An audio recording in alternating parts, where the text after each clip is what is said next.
মধ্যপ্রাচ্যের চিরচেনা তেলের লড়াই এখন রূপ নিচ্ছে পানির যুদ্ধে। ইরান, যুক্তরাষ্ট্র ও ইসরায়েলের মধ্যে চলমান সংঘাত যত গভীর হচ্ছে, এই অঞ্চলের অতি মূল্যবান প্রাকৃতিক সম্পদ মিষ্টি পানি ততই রণকৌশলের প্রধান লক্ষ্যবস্তু হয়ে উঠছে। বিশ্লেষকরা সতর্ক করছেন যে ভবিষ্যতে এই অঞ্চলের সংঘাত আর কেবল তেল বা গ্যাসের পাইপলাইনে সীমাবদ্ধ থাকবে না, বরং পানি সরবরাহ ব্যবস্থাই হবে যুদ্ধের মূল নিয়ন্ত্রক। উপসাগরীয় দেশগুলো তাদের মিষ্টি পানির চাহিদার একটি বিশাল অংশের জন্য সমুদ্রের পানি লবণমুক্তকরণ প্রক্রিয়ার উপর নির্ভরশীল। কুয়েতের 90% এবং সৌদি আরবের 70% পানি আসে এই প্রক্রিয়ায়। সম্প্রতি বাহরাইন ও সংযুক্ত আরব আমিরাতের ফুজাইরাতে এ ধরনের কারখানায় হামলার ঘটনা ঘটেছে। ইরান এই হামলাগুলোকে যুক্তরাষ্ট্রের কেশম দ্বীপ আক্রমণের পাল্টা জবাব হিসেবে দাবি করছে। RICL TMX, যুগের পর যুগ স্থাপনা থাকে মজবুত।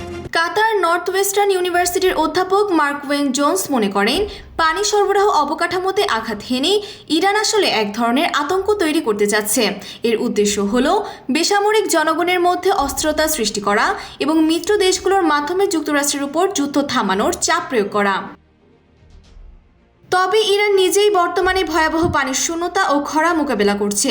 তেহরানের শতাব্দী প্রাচীন পানির সরবরাহ ব্যবস্থায় ত্রুটি এবং ভূগর্ভস্থ পানির স্তর নেমে যাওয়ায় অভ্যন্তরীণ অস্থিরতা চরমে। বিশেষজ্ঞরা বলছেন, একদিকে আফগানিস্তান ও তুরস্কের সঙ্গে পানি নিয়ে বিরোধ, অন্যদিকে ইসরায়েল যুক্তরাষ্ট্রের সাথে যুদ্ধ, সব মিলিয়ে ইরান এক কঠিন পরিস্থিতির সম্মুখীন। Desk report, Bangladesh bulletin.